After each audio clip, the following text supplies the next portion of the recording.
Olá pessoal, tudo bem? Meu nome é Flávio Ricardo Vassoler, eu sou escritor, professor e youtuber e hoje eu tô aqui com vocês para ler o trecho inicial dessa formidável obra do escritor tcheco Milan Kundera, A Insustentável Leveza do Ser, obra publicada em 1984 e que 4 anos depois, ganharia adaptação para o cinema, tendo no papel de Teresa a formidável atriz francesa Juliette Binoche. Vamos lá então, pessoal, ler o início de A Insustentável Leveza do Ser, de Milan Kundera. O eterno retorno é uma ideia misteriosa, e Nietzsche, com essa ideia, colocou muitos filósofos em dificuldade. Pensar que um dia tudo vai se repetir tal como foi vivido e que essa repetição ainda vai se repetir indefinidamente? O que significa esse mito insensato? O mito do eterno retorno nos diz, por negação, que a vida que vai desaparecer de uma vez por todas e que não mais voltará é semelhante a uma sombra, que ela é sem peso, que está morta desde hoje e que, por mais atroz, mais bela, mais esplêndida que seja, essa beleza, esse horror, esse esplendor não tem o menor sentido.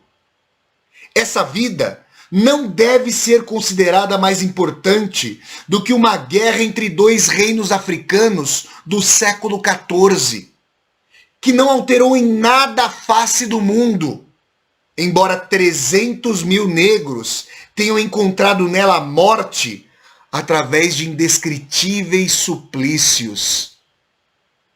Será que essa guerra entre dois reinos africanos do século XIV se modifica pelo fato de se repetir um número incalculável de vezes no eterno retorno? Sim, certamente. Ela se tornará um bloco que se forma e perdura. E sua tolice será sem remissão.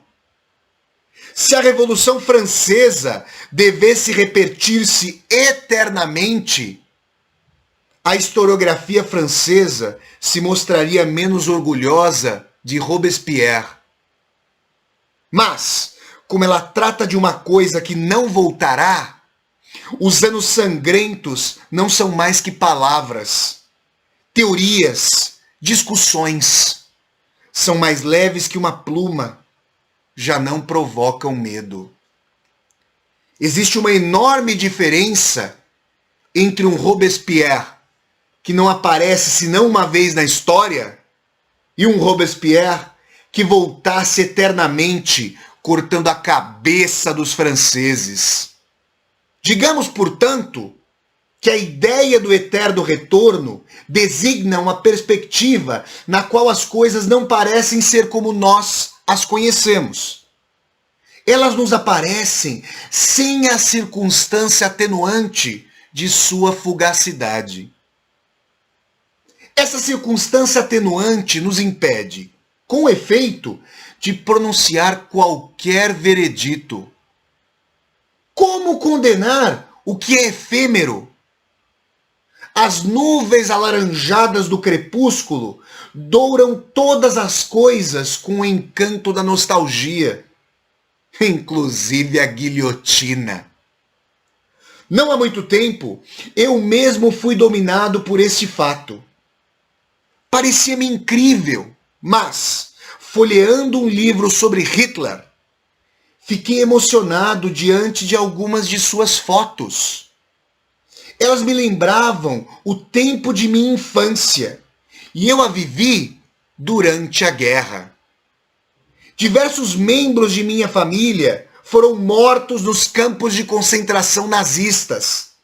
Mas o que era a morte deles diante dessa fotografia de Hitler, que me lembrava um tempo passado da minha vida, um tempo que não voltaria mais.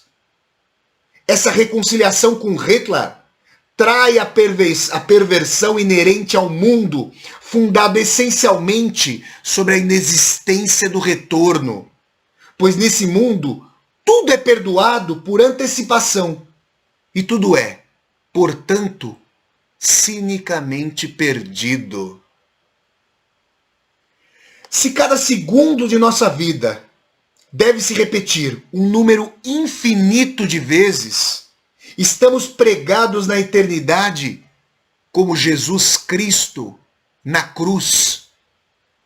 Que ideia atroz!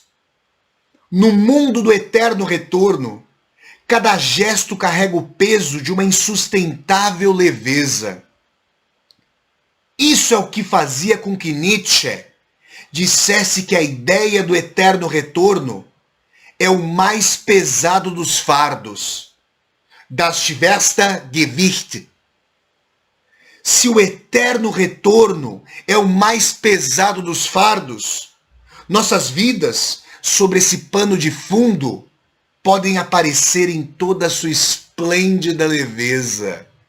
Mas, na verdade, será atroz o peso e será bela a leveza?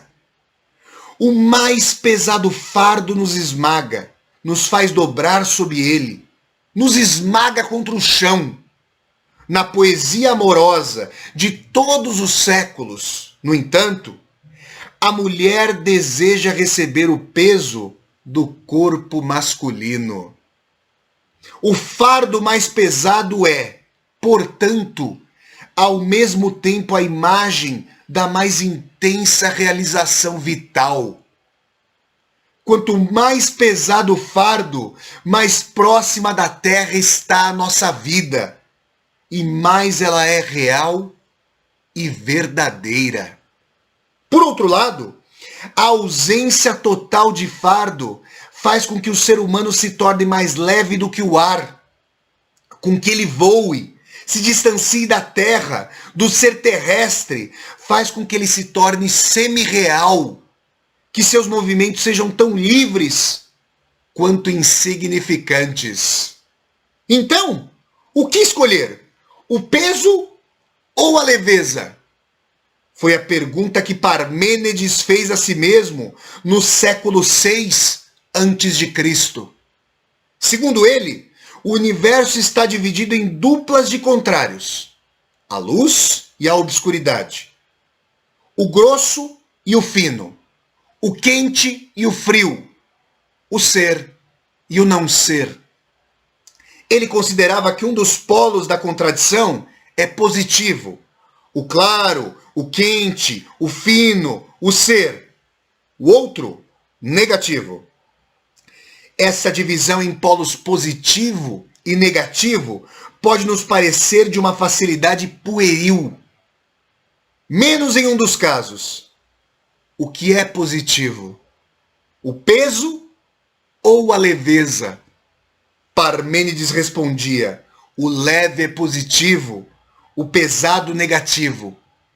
Teria ou não razão? Essa é a questão.